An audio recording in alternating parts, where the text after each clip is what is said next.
it seemed a lot more sensible to actually do the technical development of PET before we look at cancer imaging, principally because one of the primary applications of PET is cancer imaging. And so SPECT has some applications in cancer, but not as many as PET. And if you drive across the 5 to the medical center there, you'll see that there's a PET building, right? There's a number of PET scanners in there, and it's associated with Moore's Cancer Center. It's, you know, their imaging, their go-to imaging technique. So what we'll do is we'll look at PET today, the physical principles, and I'll do the demo paper presentation. All right, we'll get both of those things done today. I got permission to put up some example presentations from other years, and in 280A we did the same thing. So 2 of those will go up onto the Canvas site after class. Are there any other questions about organization of the course or anything like that right now? If not, we can just go straight into today, which is medicine PET principles. Okay. All right. So principally, if you want to read one reference, you can look at the chapter in Bushberg, and it's a fairly straightforward explanation. I will put on in the modules under supporting documents and stuff like that, there'll be a couple of primary papers on review articles of, you know, the progress of PET. PET's been around a long time. One of the principal developers of PET is just up the road at UCLA. And but it's also undergone many different evolutions through its time. So I think I found an article. I keep finding these great articles, which I'm going to drop into the modules in a folder, which are articles that you can peruse and use possibly as the source for your presentation to the class, because they're more detailed explanations of a lot of these techniques. So again, this is a review from our lecture 1. A PET scanner looks like an MR scanner and a CT scanner. They all basically have the same morphology, right? The same geometry, and that is, it's a ring of detectors surrounding the patient, and the ring is about as wide as the patient. You know, they're somewhere between 50 to 100 centimeters in diameter, these donuts.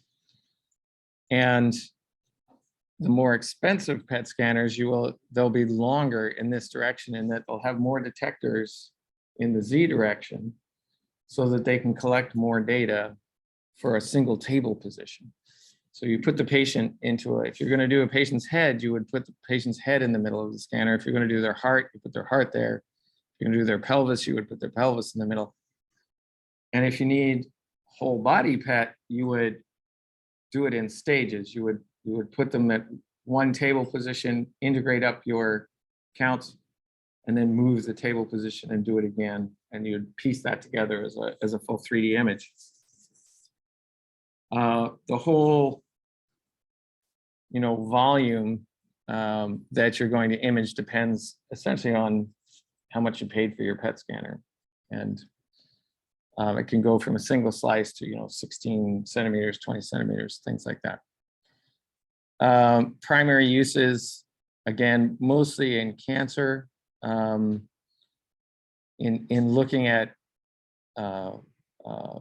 essentially not just the location of a lesion, but also its metabolic activity, whether or not the cells in that lesion are taking up sugar really quickly. So there's a lot of functional information that can come out of PET. Obviously, you can stage patients, and that means normally in cancer, you've got sort of 4 different stages of the disease. And if you're in the very early stage, there might be a few lesions that you can go in individually remove or treat with radiation or chemo. versus say a stage 4 where the disease is spread everywhere and basically it's not a good situation and you start working out sort of the end of life care. You also, if you perform surgery and you remove a primary tumor, and then say in 3 months you go back and you do a PET image, and there'll be a place where there's essentially a hole that's been closed up where the tumor was, and then around that, has the tumor recurred is the usual question. Is it coming back or is it still quiescent? And that's sort of, so you'll do serial exams. Those serial exams are extremely useful, but they require human interpretation because the geometry of the patient after surgery changes, right? And so you can't just overlay them too easily because everything's morphed to a different shape. There are certain therapies in which it's very easy to do pre and posts. For example, if you did radiation therapy, so you didn't actually physically cut anything out, you just use a beam of protons or a beam of gamma rays to try and kill some cells in a location. And you look shortly after to see what happened at the target. Yes? How much cellular tissue is necessary for it to show up? So like at cellular level, like a small scale. That's a great question, and it's sort of, that is what you would say, not sensitivity in the statistical sense of a test, but the sensitivity of this imaging system for a very small amount of something. And it's kind of on the order of a couple of millimeters. If you have a little ball of something that's a couple of millimeters and it takes up a PET agent, you'll usually see it. And so this technique is much higher sensitivity than SPECT, for example, in that because you have this detector array, and when we get into the principles, you see it, because the detector array doesn't have any sepia to block, emissions that are not at the appropriate angle, it'll just take them all. Then you're able to see very minute amounts of stuff. And I doubt in one of the tables, but we could probably find in a reference just like what the concentration of the agent is that is the minimum that you can actually detect, say in a 3 millimeter sphere or something like that. And then it's also used in cardiology, but a lot less than SPECT. SPECT went through a huge ramp up, as we saw in the around 2000. And there's like 15 million SPECTs done a year, and there's maybe 500,000, cardiac PET scans done a year. But it's a very good cardiac scanner. So here's the whole suite with the table. This, as you can see, is a very long bore. So this is a PET CT scanner. So there's a CT scanner at the front end. It's usually, for these high-end machines, a CT scanner that'll have 64 parallel slices. Remember, we looked at single slice, 4, 8, 16. Now you get up to 64, and now we have one that's 256. So these are usually 64. That's sort of about the cost balance. This machine would cost $2 million to buy, right? And then it costs another 500 to $1 million to site. In the sense, you got to make a room for it, and you have to make a room for the cyclotron and things like that. And here's another, this is also from lecture 1, another picture of the cyclotron. Probably doesn't look this large in real life. This is like when you see apartments on apartment.com, they use like a fisheye lens to make it look like it's huge. This is probably a fisheye lens.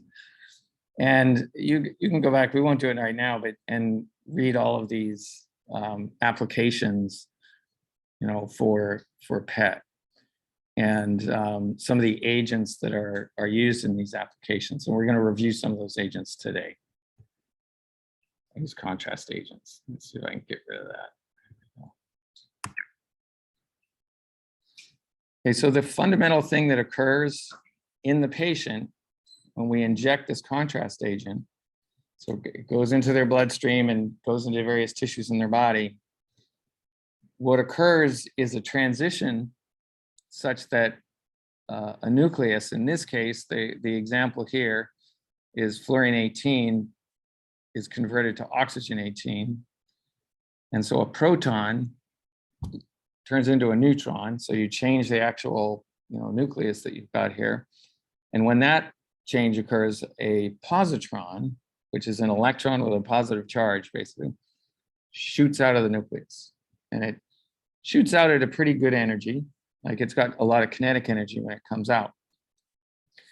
And so it wanders through the tissue, right, until it essentially loses enough kinetic energy that the probability of it coming close to an electron and the two of them colliding, and then when they collide, they annihilate each other. It's a pretty cool thing, right? So you've got mass, you've got electron mass here and electron mass here, one positive, one negative charge. Those two particles, become one thing that is two photons shooting off in opposite directions.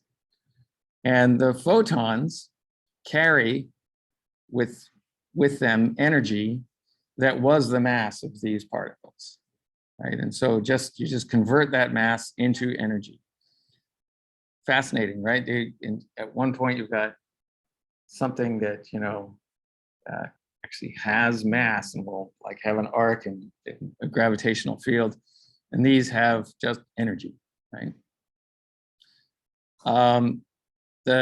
They go off at 180 degrees because basically the momentum of the two particles is quite small, and therefore the momentum is conserved, and so these things shoot in opposite directions and it creates no net momentum. And the error in that is about 1/3 of a degree. Okay, so there is some kind of distribution of angles that come out of here, but it's very small, around 180 degrees. So this is incredibly convenient, right? Because this isn't a ridiculously high energy photon. It's pretty high, but it's okay. It's something that we can detect with a device, and they're coming off at perfectly opposite directions. So this is called annihilation coincidence detection. So if I have a detector surrounding the patient, right? And so this detector would have, in the Z direction, there'd be a set of divisions for separate detectors also, right? In the Z direction, the primary detector is not this wide. Each one of these panels would have a set of small, sub-detectors on it. So we have this annihilation event, and then we hit the detector, which is usually some kind of crystal that is thick enough that there's a high probability that 511 keV photon will interact with the crystal and cause a flash, a fluorescent flash, right? And that's the thing that's picked up by our photodiode detector on here, is that flash. When this happens, when I get a flash on this detector, logic in my scanner looks around at every other detector and says, do I have a flash from one of these that's within, say, 5 nanoseconds of this flash, right? And if it is, then you say that's coincident and you call that an event. And so I have a flash here, here, and along this line of response, it's called, or LOR, that connects those 2 points, I know that that positron was emitted from tissue somewhere along that line through the patient. Right? So we haven't put any sepia up to do this, right? This is the really strong part about PET, is that you get this high sensitivity because it's detecting all of these events. We haven't blocked any photons yet, right? And you can just collect them as quickly as your detectors are able to collect them, right? You don't want to saturate them such that there's too many events for it to detect. You want it just about the right rate so that it's pulling events in. You also want to generate, photons at a rate that you can sample them adequately and that doesn't cause too much radiation dose for the patient, right? So if we put in 10 times more agent, we would get a lot more photons, and we might get up to the saturation level. However, depending on the half-life of the agent, the patient will be exposed to more radiation. So you want it about the right amount of photons total to make a nice picture, right? Such that you have good signal to noise with a reasonable amount of radiation for the patient. That's another possible topic for you guys to talk about in this class. We don't have a lecture in this class on radiation exposure and what that means in SPECT, PET, CT, right? It's a very important boundary condition on the technology to get the scan done within a reasonable amount of radiation. Radiation exposure in humans, the experience of radiation exposure in humans is fairly broad, right? So you have data from Hiroshima and Nagasaki, which are very high radiation exposures, and those are way up in the lethal part of the curve, 50% lethality doses, and there's actually a lot of data on that. And then as you come down to lower and lower doses, the data gets less and less, right? So it's a lot of the radiation damage is extrapolated from these high dose measurements down to zero. Probably doesn't go like that, though. It probably does not, it's not a straight line from there to zero, more than likely. It's like jogging, 900 miles a day, and you see what happens up here, versus bringing it back down to zero is not right. So, but people get radiation therapy, right? So there are high levels of exposure in radiation therapy, and you can see, does another cancer occur from the radiation used to try and kill the first cancer, right? So that's one possible way. And then the other is, there's just the radiation that you get in the background.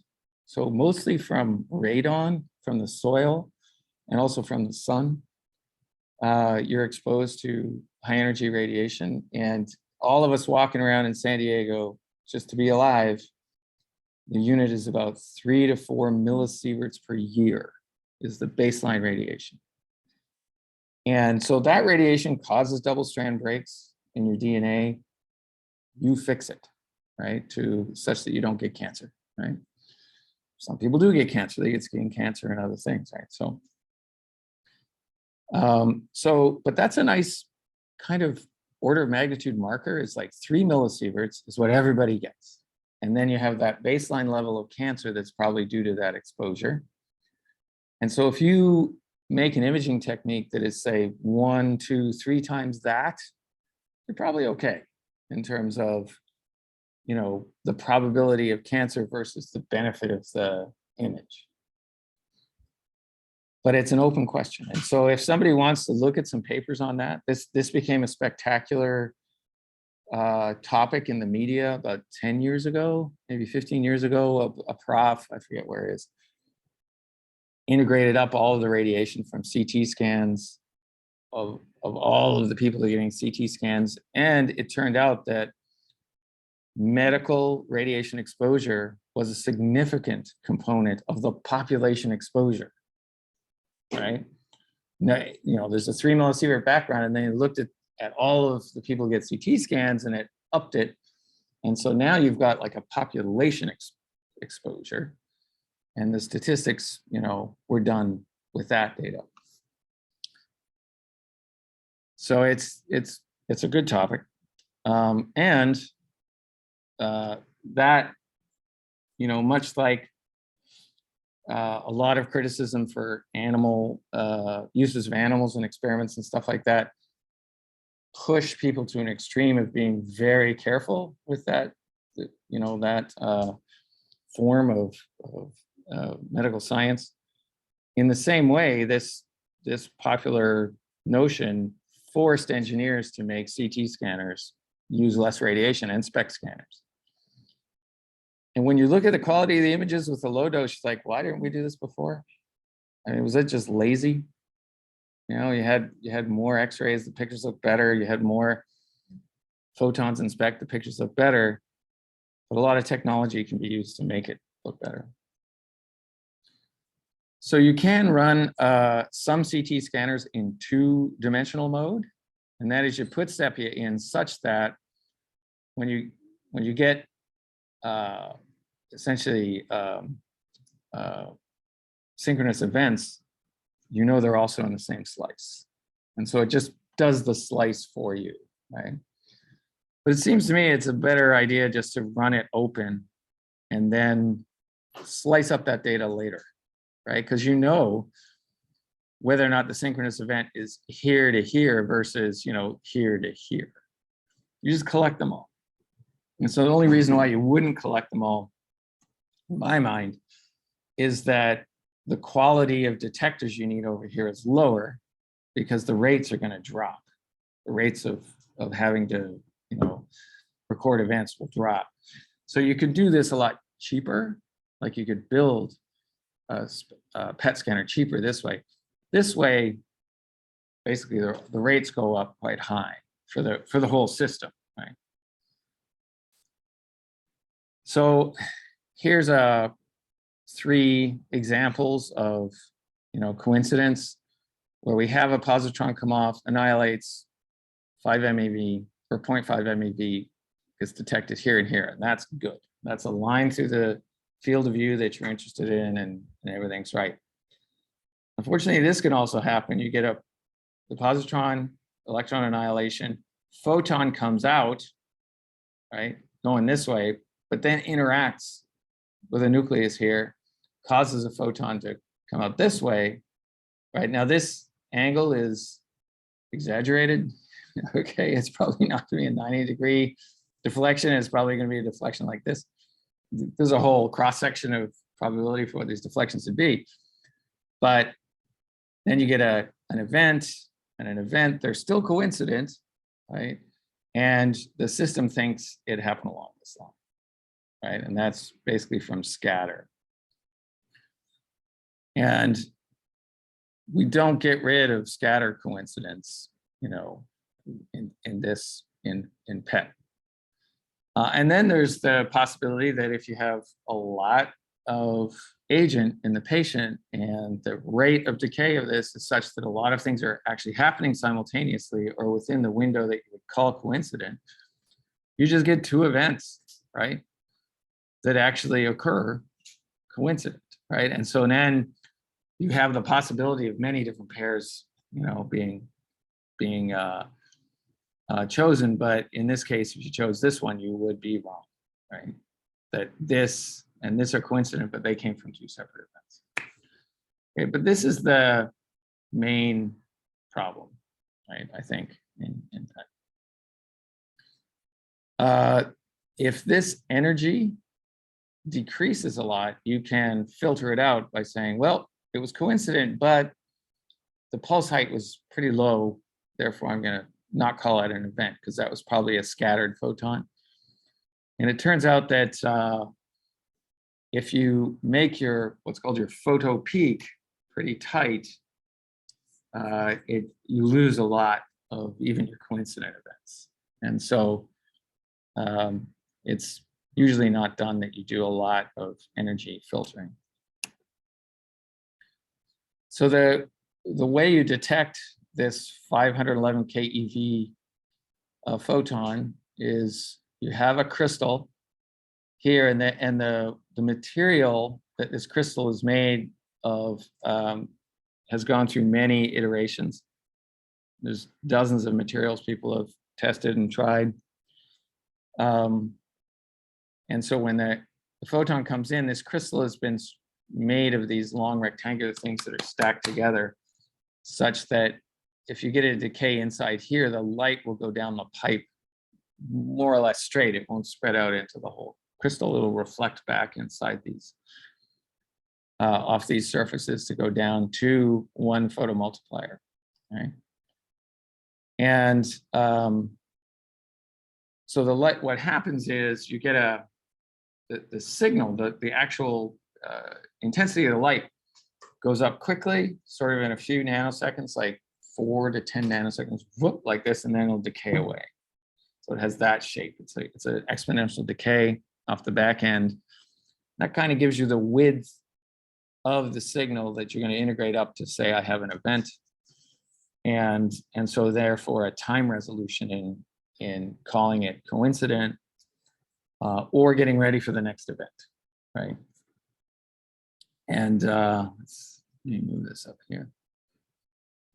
So this material here has a 12 nanosecond up to its peak. And then a new material, this stuff LSO detectors, it's 4.5 nanoseconds to get up to its peak in brightness. And so it's a quicker acting flash, right? Well,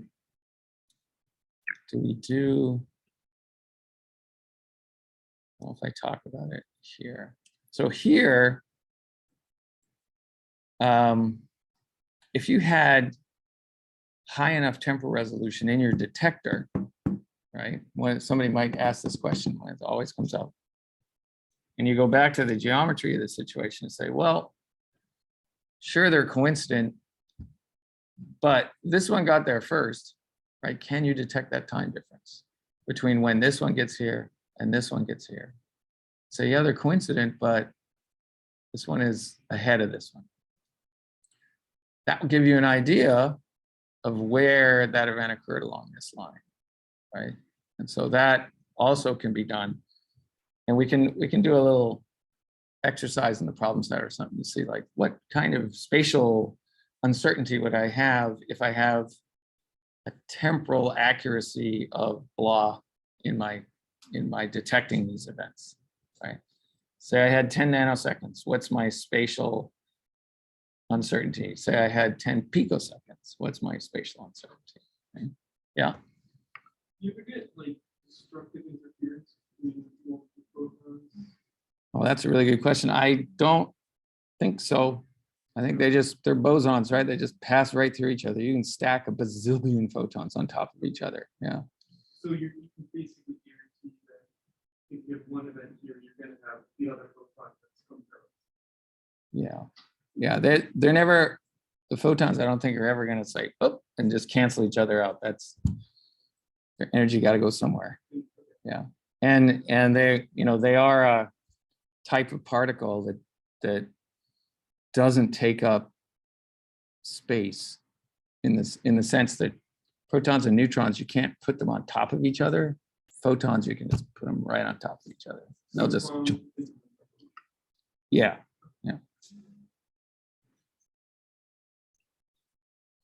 Okay. So here, we're going to go back, think about SPECT for a second and PET.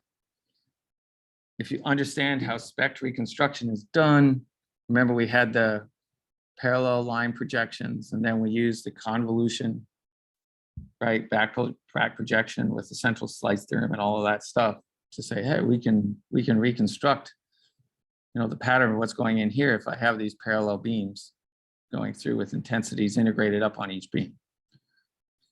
So I collect a bunch of parallel ones, and I move and I collect another bunch of parallel ones. In PET, we're collecting these things all the time, and they're coming in at all random, completely random sequence of those angles, right? So let's say I have a list of 1 million of these events, right? I can say, well, let me get every event such that the angle is within a certain, degree of vertical, right? I'll just go through my list of 1 million events. I'll get all of the events in which I have vertical orientation, right, of the line of interest, and put all of those together. And then that is my view at that angle, right? All of these, I mean, they're shown as evenly distributed here. Well, maybe we've just picked them out so they're evenly distributed, but these would have occurred at completely different times, right, over the 10 minutes of scanning. But we're going to pool them all together, say that's my vertical view through the patient, and then this is my view at 45 degrees. And all of these, they will have all occurred at all completely different times as well, right? When you do research in PET, we did a little bit in the lab once. We took MR. You can buy scanners now, if you can believe this, that has a PET scanner inside an MR scanner. It's called a PET MR. And so what we did with that was we used continuous MR acquisition to image with low resolution how all the organs inside were moving with breathing and cardiac, and then corrected the PET data using that motion field, okay? And so basically you can block all of these data such that perhaps you have vertical views here, but you also have a temporal window in which the patient is at end expiration.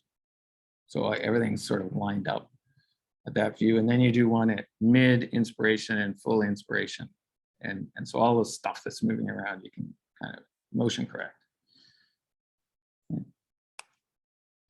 Some of the other artifacts you can get, you know, you can, this event here, you would, you know, it would come in and hit your detector, but you wouldn't really count it because the other one's out here. So your field of view is essentially governed by what these, you know, are. Like here to here goes to the center, and here to here is the outside that you can have. The issue is that this event just gets in the way, right? It takes up time, it takes up, you know, energy to detect it and then throw it out.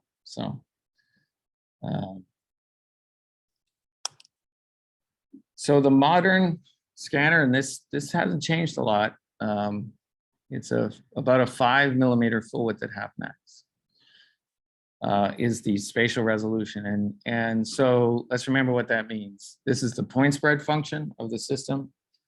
If I got a sphere that is 1 millimeter in diameter and it's full of a positron emitting agent, I place that in the scanner, right? And then I integrate up on my signal, I reconstruct and take a picture, and then I draw a profile through the peak, which is that 1 millimeter thing. My profile will be a Gaussian, approximately, and it will have a half max of 5 millimeters. Okay, that's our spatial resolution for this, which isn't bad, right? I mean, for this imaging method, I mean, if you're looking for things that are smaller than 5 millimeters, if they're isolated, right, you're still going to see it. You're still going to see a spike, a peak, right? And you'll detect something often. It's often the liver or something like that. The only time this becomes an issue is if you have two things you want to differentiate and they come close together, right? And they blend into one. But specifically for detecting isolated cancer, it's fine. So how could you make this better from an engineering standpoint? The first thing you can do is you can make those detector elements themselves smaller, right? So there's less of an angle uncertainty of my line of interest, right? So just make the detector smaller such they're really tiny. The problem that occurs then is you run out of photons, right, in each detector element. So if you double the number of elements you have by making them smaller, right, each one of those is going to have half the counts in it, right? And so your noise starts to get a little high, right? The other thing is you can decrease the thickness of the detector or of the crystal, right? So if the crystal is, you know, this thick to begin with, I have a certain uncertainty when I get a flash somewhere up and down that crystal as to where the flash occurred. So if I made the crystal really, really flat, then I would know precisely where that flash occurred. However, when it's really, really flat, many of the photons are going to go right through and not even cause a flash, right? So there's a trade-off there. So from the detector standpoint, it's a balance of radiation dose and cost of making the system with that many detectors. That's what we can do from an engineering standpoint. Then there's a physics sort of limitation, right? And the positrons themselves, before they annihilate, they travel through the cells and the body. And this is while they're bleeding off kinetic energy such that their cross-section of hitting an electron and annihilating gets really hot. And they have a lot of energy, they'll just zip right through stuff, right? And we'll see, I'll show you a chart of how far different positrons go when they're emitted from different nuclei, and it's different. They have a maximum energy they can achieve, but then there's a whole spectrum of energies, of kinetic energies with this nuclear decay that they can have. So we know what the maximum distance is. So if you had a source, say this 1 millimeter bead again, and then I put it in water and I look at the water and say, make the water glow with an intensity that is, the distance of the positron going out, it would be a Gaussian, 3D Gaussian ball, right? And so it would be a high glow next to the source, but it would decay away with a Gaussian. It's diffusion, basically. So there is that intrinsic distance that you're just not going to get rid of that problem. And then the 0.3 degrees, difference when they're annihilated, they're not going in exactly the right way. So that's a random number, that angle. Here's how the thickness can hurt you for some of the projection lines. And so if I have an event somewhere along this line and I get a coincidence event in detector A and B, and they're right across from each other, then you pretty well know the event or what the information you have is the flash occurred with an interaction from somewhere here down to here, right? It occurred inside this detector. Same with this one. Very little error when they're lined up like that. They're sort of collinear. Here, the flash can occur anywhere from here down to here, here down to here, and I get the same signal. Basically, it just says, oh, it's detector C, right? And you can see that there's a broader potential range of LORs, right, for something that's off angle like this. So again, you want to make this as flat as possible without reducing your efficiency such that you can't image, right? So here's some of the positron emitters that are commonly used. And you can see they're fairly organic-y looking nuclei, right? It's not an accident. This is carbon, carbon 11, nitrogen 13, oxygen 15, and fluorine 18. Okay. And obviously the number of neutrons here is not what you commonly see for that atom, right? So carbon, you can imagine, you can put this in a lot of stuff, right? A lot of molecules. You could throw this stuff in there and make it, a organic compound that has carbon 11 in it. However, the half-life of this stuff is pretty short, right? So look at it. This list here gives you the half-life of this. So in 20 minutes, half of it's gone. So if you're going to incorporate this into a molecule before you stick it in the patient, then you got to get on your horse and get going, right? The stuff comes out of the cyclotron.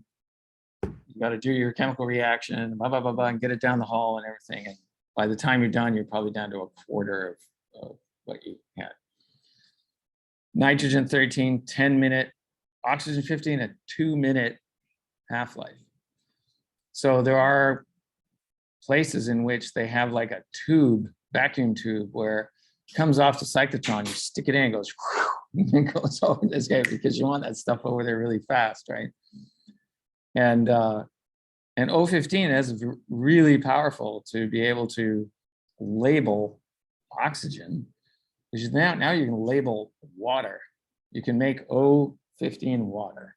All right, so I've got some water I'm going to inject into the patient that is glowing with this 511 keV, photons coming out of it. Water's great, right? Because if you inject water into a patient, it goes everywhere. Right? There's no compartmentalization really of water. It just crosses every membrane, goes here and there. So if what you want is the dynamics of where something's going, water is a terrific tracer because it just blasts into the brain, it goes into the heart, it goes everywhere, right?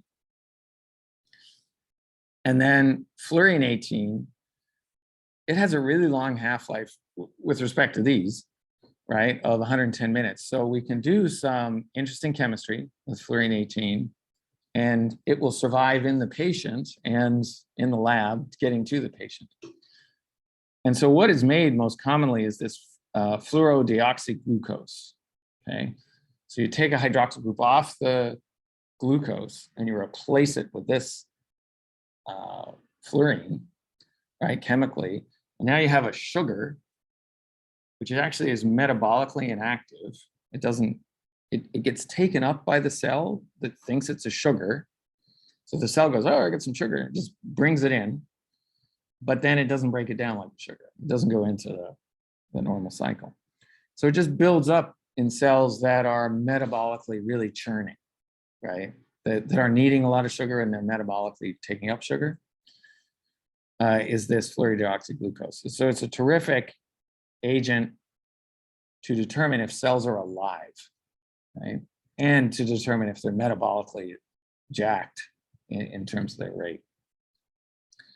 And I don't know much about rubidium-82 and what it's used for. Sorry about that. This one's a little bit out of order, but interesting fact. This is kind of cool, actually, in that one of the big issues with both SPECT and PET is the fact that if you look along a line, depending on where you are, the probability of getting absorbed by the patient depends on your location, right? And so if you want to do this attenuation correction, you need an estimate of the patient. With PET, because it's coincidence detection, the attenuation correction is actually independent of the location of the coincidence annihilation along that line. So if it's kind of common sense. If I'm all the way over here, very low probability I'm going to get attenuated going this way, much higher probability I'm going to attenuate it going this way. When you sum those two things up, that sum is constant across this line. It's kind of a nice result, right? So all you have to do is correct for that line, not point. Okay, so comparison of SPECT and PET. This is a review. I just want to make sure we're at time here. We're at time at 10:16. So SPECT, we need the collimator. PET, we don't because of this coincidence detection. That's the big difference. Both methods, you can use convolution filtered back projection. Okay, simple back projection. Once you bin all of your views into these parallel line projections. Both of these techniques rarely do that purely. Most of the time they do some kind of iterative reconstruction, and that is they take that as their first estimate of what is there, and then they will do a least squares minimization to find a picture that is consistent with the data. Okay, and that usually gets rid of a lot of the artifacts and streaking and a lot of high frequency noise that comes from doing just a simple convolution back projection. And so this is another potential topic for a presentation is how does iterative reconstruction work in PET or SPECT? And because both of them use it almost exclusively because the images are so much better. when CT imaging started dropping to lower and lower doses, so they basically took the X-ray intensity on a CT scanner and just turned down the current so that you got fewer and fewer photons. And then the dose of the CT scan went way down. When it got to a certain level, they're like, well, we can't reconstruct with convolution back projection anymore. We have to stop being lazy. And they started using this iterative back reconstruction for CT, which was exactly the same as PET Inspect had been using for 15 years. And the images look great, right? At low dose. So iterative methods now have gone into CT as well. Radionuclides, well, we saw that there was a set of them that you could use for SPECT. They're usually in this range. PET, we saw the radionuclides we had there, but they all had to emit positrons.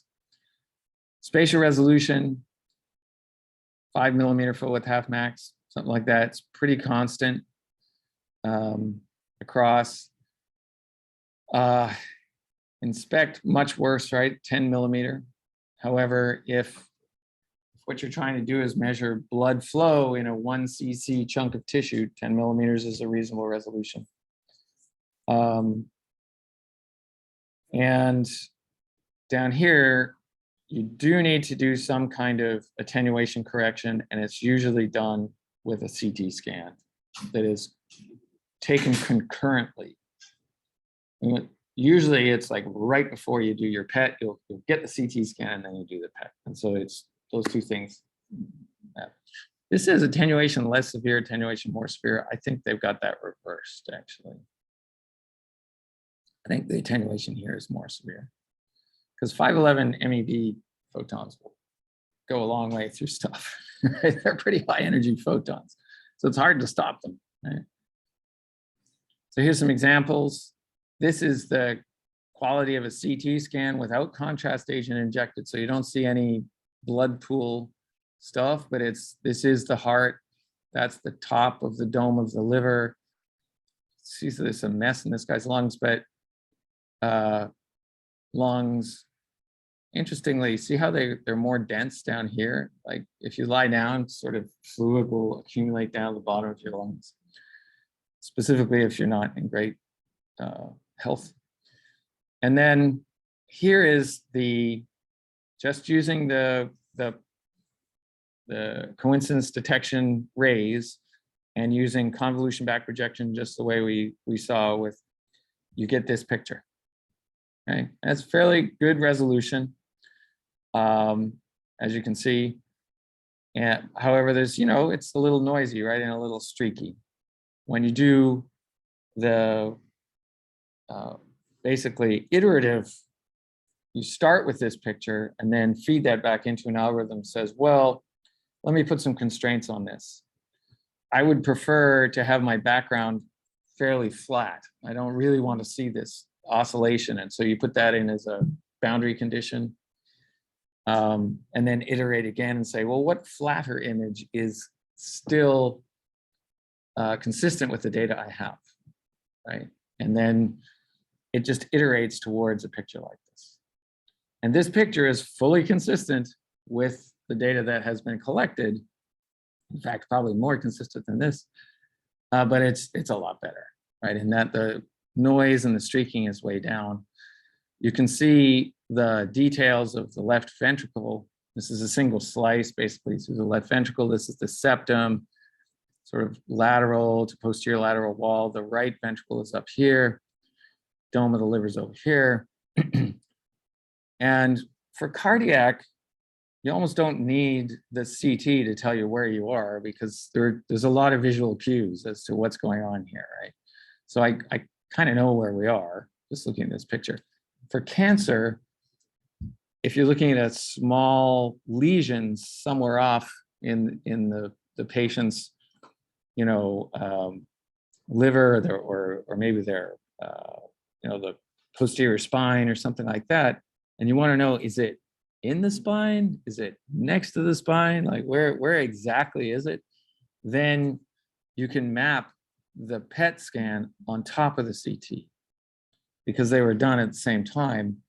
and then absolutely adequately find out where everything is anatomically, right? And so that's another strength of the PET CT, is that for small lesions, you can see where they are. So here's an interesting case where you have an image of a patient's carotid artery, right, on the CT. For those of us who don't look at carotid arteries, right, on PET, if I just looked at this color picture, I wouldn't know what the heck I was looking at, right? Like, where is what? So this is sort of the jaw and the tongue and all of this stuff, and there's probably some kind of lymph node here. But when you have a CT and the PET, you can overlay them such that you see that this PET activity, there's really high PET activity in this person's carotid artery, right? So you have two carotid arteries. They come down, they come off the top of your aorta, off the arch, and they go up either side and into a thing called the circle of Willis at the base of your brain. If you lose one, this one still puts blood into the circle of Willis, so your whole brain gets perfused, which is a good thing, right? But commonly when people have vascular disease,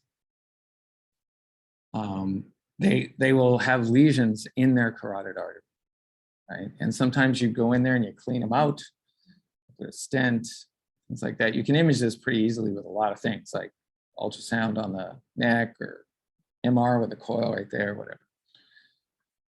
But this, the PET shows that, remember, this is fluorodeoxyglucose, this metabolic agent. So it got taken up really heavily by what's ever going on in this carotid artery.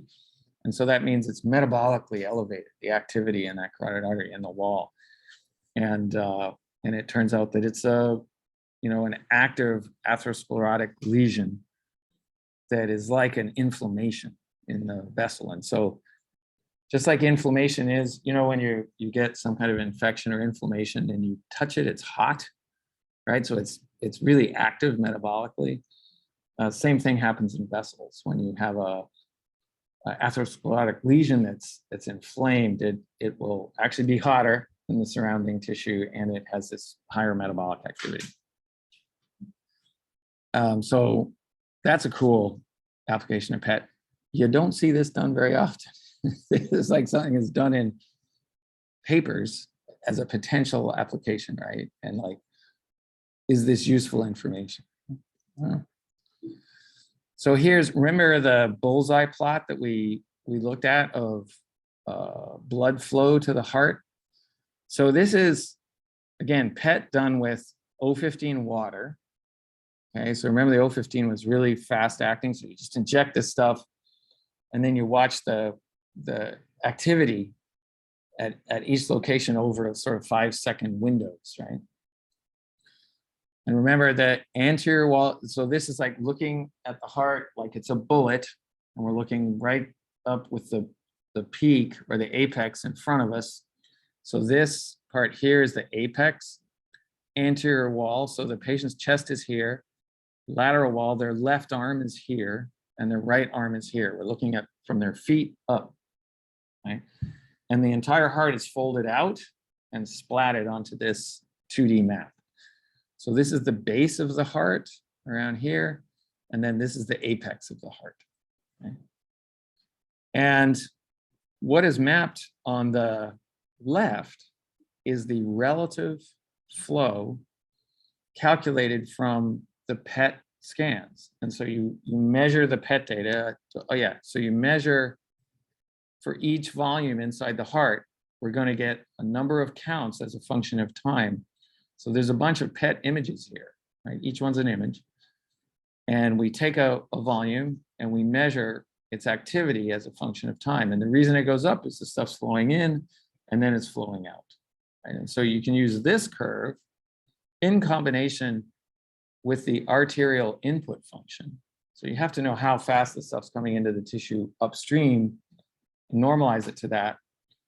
But if you have those two curves, you have the input function and then you have this function here of the stuff coming into the box and then leaving the box, you can actually measure absolute flow, right? So you can measure it in mils per minute per gram of tissue. This is relative flow. So this looks like 100%. The anterior and the lateral wall look pretty good. So more than likely that, perhaps the LAD is okay. Here we've got at the apex a big problem, and on the posterior wall we have a big problem. And so the circumflex going down the back or the right going down the back probably has some kind of problem. And you look at that and you go, oh, okay, my vessel of interest is probably what's feeding this.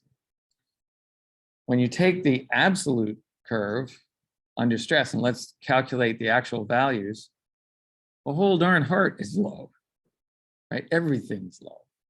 So even though this, is much higher, it's like 4 times higher than this, it's still really abnormal, right?